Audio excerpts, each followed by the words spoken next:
मैं कुछ भी करूं लोग बोलेंगे। बोलता है उर्फी की चेली है Khushi Mukherjee to be a brand. गाली के साथ साथ कुछ देना भी बनता है। तो मैं तो थेरेपिस्ट का काम कर रही हूँ, तेरे में नहीं है प्रॉब्लम, लोगों में है। कि पूनम पांडे से मैं कंपेयर खुद को नहीं करना चाहूंगी, ना कोई कंपैरिजन है। बट फैंस जब करते हैं आपकी कंपैरिजन किसी और एक्ट्रेस और किसी मॉडल के साथ, उस टाइम आपका रिएक्शन क्या होता है? आप नोटिस करती हैं उन चीज़ों को, क्या रिएक्ट करती हैं? कंपेयर तो बहुत लोगों से करते हैं और बहुत लोगों को बहुत लोगों से किया जाता है। तो अब लोग कर सकते हैं, लोग कुछ भी कर सकते हैं। कभी कोई बोलता है उर्फी की चेली है, कभी कोई बोलता है कि ये सिर्फ लाइमलाइट में रहने के लिए करती है। मुझे यही नहीं समझ में आता है कि ट्रोलर्स का आप कुछ नहीं कर सकते हो। आप कुछ भी करोगे तो भी ट्रोल हो जाओगे, और आप अगर कुछ नहीं करोगे आप गायब हो जाओगे। तो और फिर गायब भी हो जाओगे तो भी बोले कि देखा अब आ गई ना अकल ठिकाने, अब गायब हो गई ना, ये इसीलिए कर रही थी ताकि कोई शो मिल जाए, कोई शो मिला नहीं इसलिए गायब हो गए। तो मतलब देखो, करो तो भी प्रॉब्लम, ना करो तो भी प्रॉब्लम। अब करोगे तो क्या करोगे? Let them talk. In fact I should tell them कि अब ना ऐसा होना चाहिए कि भाई गाली दो, गाली दे के साथ में एक गाली के 500 रुपए दे के जाओ। तो आई थिंक जो मैंने ऐप में 10 करोड़ कमाया था, शायद मैं 100 करोड़ भी कमा लूं। तो क्यों, गाली के साथ साथ कुछ देना भी बनता है। तो मैं तो थेरेपिस्ट का काम कर रही हूँ शायद। वो कभी वो पंचिंग बैग आता है, कभी पेंट बॉल आता है, कभी कुछ आता है, तो लोग मुझे उसका जरिया बना चुके हैं।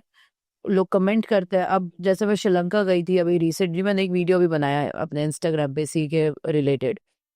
कुछ लोग बोलते हैं इंडिया के बाहर ही चली जा, तू इंडिया वापस मत दा।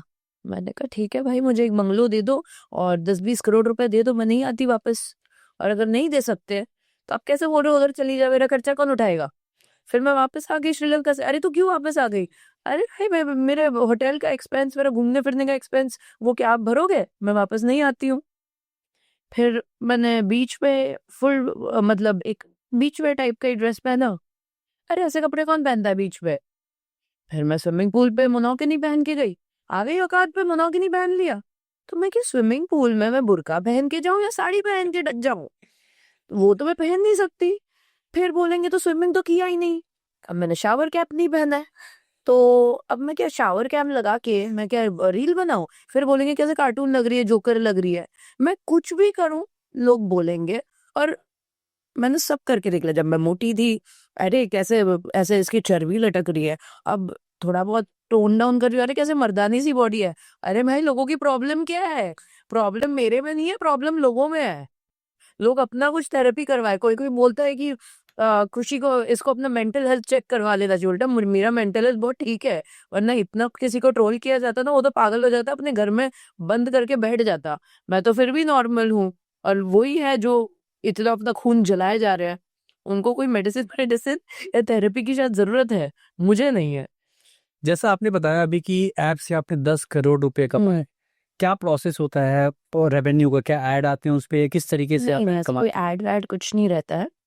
मेरे ऐप में जैसे मैसेजिंग था, हैं? वीडियो कॉल था, ओके, और होते हैं वो सब। हाँ बिल्कुल हर चीज का। आप मेरे ऐप में आके कोई किसी को मुझे गाली भी देनी होगी ना, उसको पैसे दे के मुझे गाली देनी पड़ेगी। ग्रेट। आपको जितनी गाली देनी है बिंदास दो, कोई फर्क नहीं पड़ता। तो ऐसे ही था। और मेरे फोटो अभी शूट कंटिन्यू कर रहे हैं आप ऐप? हाँ बिल्कुल कंटिन्यू कर रही हूँ। मेरा घर कैसे चलेगा? तो इनकम के sources, one of the sources मेरे ऐप से आता है मुझे। अभी उस I am planning to develop that app more. वहाँ पे ई कॉमर्स मैं स्टार्ट करने का सोच रही हूँ, एंड जो भी कॉस्मेटिक्स या कुछ अलग अलग चीज़ें लाने का। तो basically I always wanted Khushi Mukherjee to be a brand, and मैं अपने आप को एक ब्रांड के नज़र से देखती हूँ। I am a brand, like I don't get inspired by anybody else, but I think I love Paris Hilton, or I love Kylie Jenner, I love Kim Kardashian, and मैं उनसे काफी इंस्पायर होती हूँ। बचपन में भी मैं पेरिस हिल्टन को देखती थी। पेरिस हिल्टन का भी फैशन सेंस आपने देखा होगा, काफी एजी है। बट पेरिस हिल्टन के बार्बी डॉल्स भी आते हैं, उनके परफ्यूम्स भी आते हैं, उनका सब कुछ आता है। तो आपको एक रेवोल्यूशन लाने के लिए ना आउट ऑफ द बॉक्स कुछ करना पड़ेगा, और मैंने अगर कुछ आउट ऑफ द बॉक्स किया है लोग बहुत ज्यादा फेमिलियर नहीं है इस चीज से, एक्सेप्टेंस में इनको टाइम लगेगा।